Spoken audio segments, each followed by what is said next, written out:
Hey guys, আজ আমি চলে এসেছি গ্রিন লাইন মেট্রো চড়তে আমার ফ্যামিলির সাথে, যেটা আন্ডার ওয়াটার মেট্রো বলে খুব বিখ্যাত।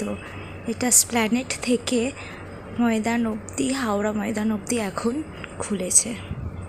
এটা আমার ফার্স্ট টাইম এই মেট্রোটা চড়ছি না, কিন্তু আমার ফ্যামিলির সাথে আমি ফার্স্ট টাইম এলাম এখানে। আমার ফ্যামিলি সবাই ফার্স্ট টাইম চড়ছে, তো তাই সবাই খুব এক্সাইটেড ছিল।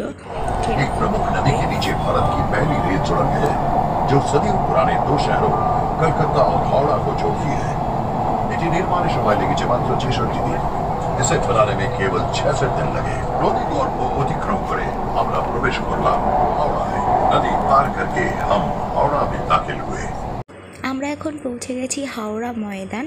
আর এই হাওড়া ময়দানে আসলে এই কাকুটার কাছ থেকে মিক্সড চাট খাবে, খুব সুন্দর বানায়।